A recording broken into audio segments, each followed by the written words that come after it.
You guys are in for a treat. This gentleman puts the G in Gotham. It's Mr. Yonah Ward Grossman, everybody.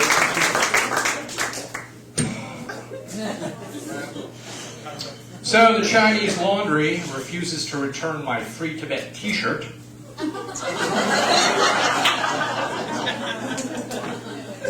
I throw that joke out at the beginning to gauge the intelligence of the audience. That way I know whether I'm going to be doing the A-list material or 10 minutes of knock-knock jokes. So anyway, knock-knock, everybody. Okay, so it's October, when my allergies give way to my seasonal affective disorder. Always a good time. I'm also having a problem in that my bed bugs are not getting along with my crabs.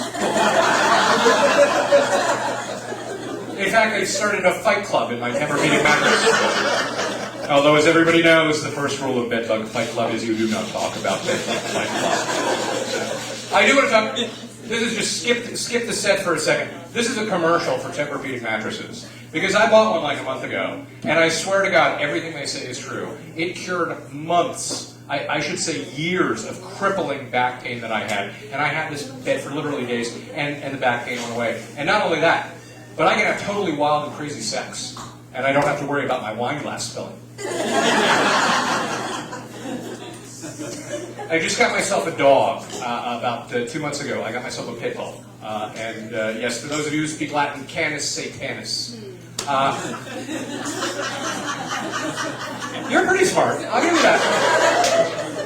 I got this dog out of bed. This is how it happened. I was watching an episode of The Dog Whisperer with my best friend.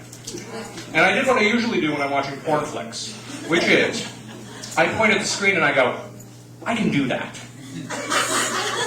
My best friend poo-pooed my ability to whisper to a dog. I'm not a man who poo-poos lightly. So I go out, I get a dog, and you can't get like a chihuahua, because that's not impressive. You can't whisper to a chihuahua. That's not an impressive dog to whisper to. You want a chihuahua to go that way, let's face it, you give him a little kick. He goes that way.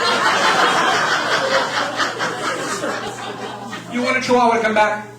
Turn on the vacuum cleaner, point it that direction. The chihuahua comes back. It's not an accomplishment. That's all I'm saying. So I go out and get a pit bull. I bring a pit bull back to my house. It's the sweetest dispositioned animal I've ever come across in my entire life. It's the nicest dog I've ever had. His name is Lucifer. Although that's a slave name. Lucifer's a slave name. I changed his name to Dr. Saperstein. Under the theory that no one sane wants to come across the devil. But everybody loves a Jewish doctor. Right? I had Dr. Saperstein for 2 days when I found out the power of the pit bull. And this is what happened. I was literally just down the street there. I'm standing in a corner waiting for the light to change. I had some groceries in one hand and I had the dog's leash in the other. And I'm waiting for the light to change. And as I'm standing there, this young couple came and stood next to me. And they both looked at my dog. And they both gave the skunk eye to my dog. And I'm standing. Skater dude comes up, stands next to them. He's also, I can just feel hating on my dog. An older couple comes to the other side. And now they are sort of very uncomfortable, and I can just tell everybody is giving me bad vibes about my dog. And the groceries had got a little heavy, and I wanted to switch sides with the dog. So I said to the dog, move left, and they all moved left. It was the greatest feeling of power I've ever had. It's amazing. Everybody gets out of your way in the street when you have a pit bull. Let me put it this way. Lesbians now get out of my way when I'm on the street with it. The only person who's not gotten out of my way when I've had the dog was a lesbian with a bigger pit bull. But apart from that. Now basically I had the dog for 3 weeks when he broke his leg. $4,200. Yes, absolutely. He broke his leg. He was protecting the president from an assassination attempt. And not jumping like a spaz in my living room, because that doesn't sound good at all. And so I went from badass to punk ass in 24 hours, because one day I had this dog, and people were like, get out of the way, it's a pit bull. And the next day, he came back from the hospital, and he had a comb, and a booty, and a shaved haunch, and a morphine patch on his rump. It looked like the RCA Victor dog had tumbled into the phonograph and gotten badly injured. And the worst part is, he wouldn't share the patch. $4,200 fucking dollars, share the patch. So I have this dog, and again, I gotta say, it's just a feeling of power when you're walking this dog. And it was probably only about a week ago. It was late at night, and as I say, I'm just the commander of the streets now. And I'm walking down the street, I'm going home, and it's about 2 in the morning, and I'm coming to construct some construction material. There's like a construction shed ahead of me.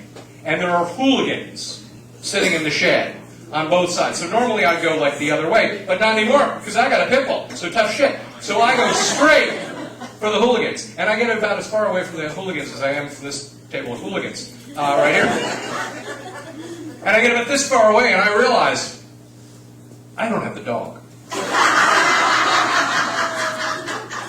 All by myself. I'm dressed like this, 2 a.m., me, hooligans. So the upshot of the story is the next day, when I got out of the hospital, I had a cone and a booty, and no morphine patch. I've been watching a lot of television. I saw this program recently on the History Channel about Teddy Roosevelt.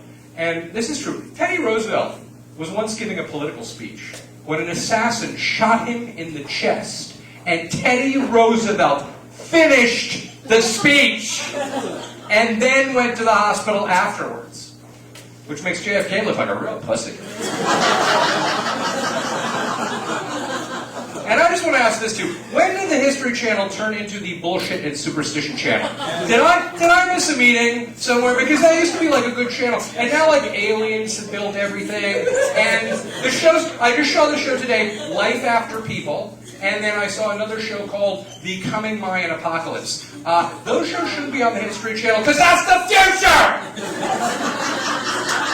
Somebody read your mission statement. That's the future. This should not be on this channel. It's utterly preposterous. And I don't want to watch ancient aliens.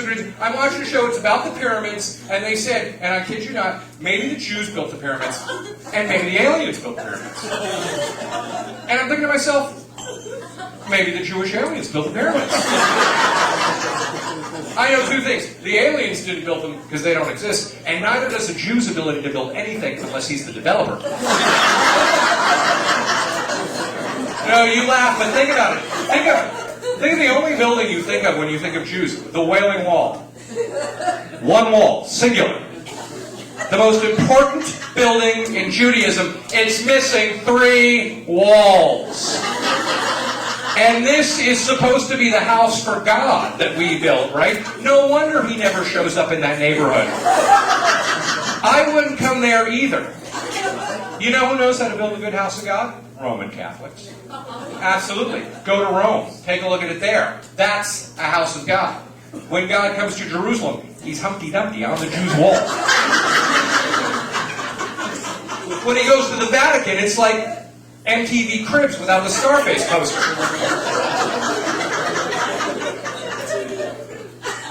The show that utterly hypnotizes me, though, the thing that I cannot stop watching, is Hoarders. Anybody else love it? Oh my God! I'm hypnotized by the show Hoarders. I cannot watch the show Hoarders without thinking to myself, I don't have enough stuff. And for those of you who haven't seen Hoarders, by the way, it's exactly what it sounds like. It's people who not only don't throw anything away, they like go to like dumps and they get shit and they bring it back. And they pack their houses full. And what the show does is bring like this small army of people to help them clean out their house in a finite amount of time. And there's like 9 psychiatrists. And God forbid, one item the crazy person didn't see goes on the truck.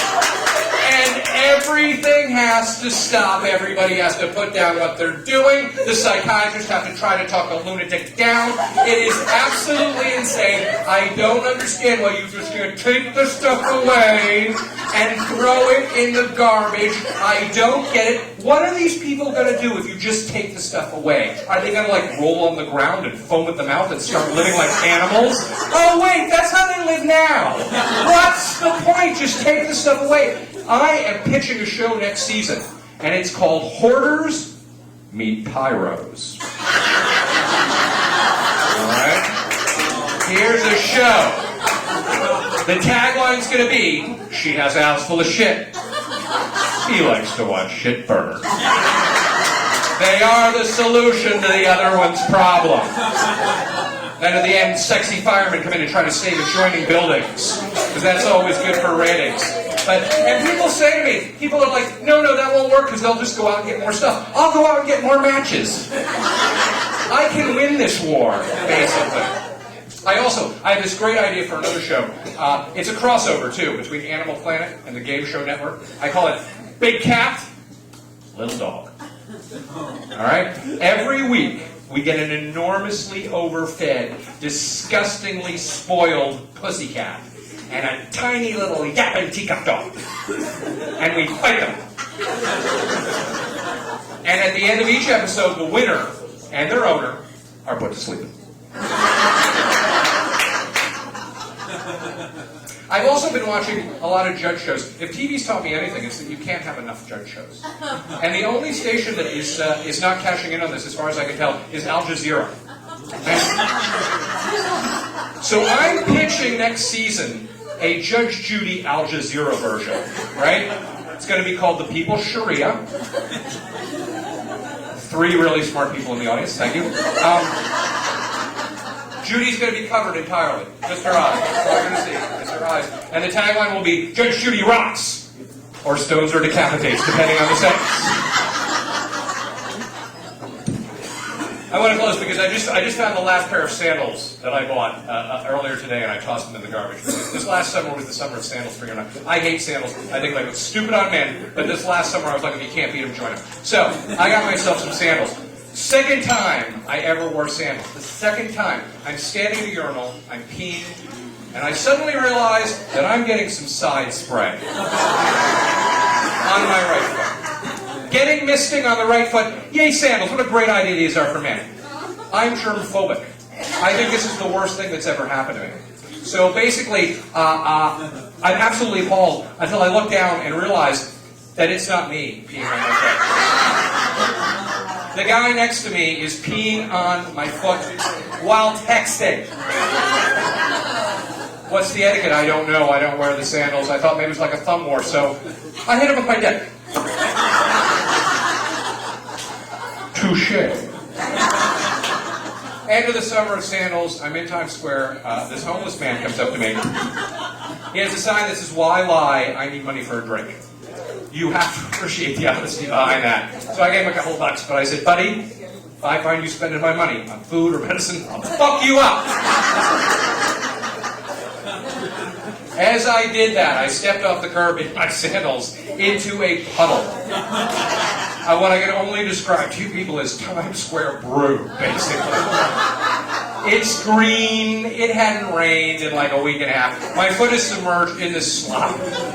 24 hours later, my foot went black. My foot turned entirely black. It swelled up to like twice its normal size. And you people better believe I went back to that puddle and I put my dick in. Guys, you were terrific. Thank you so much. Welcome, Mike back. Yonah Grossman, everybody. Yonah Grossman.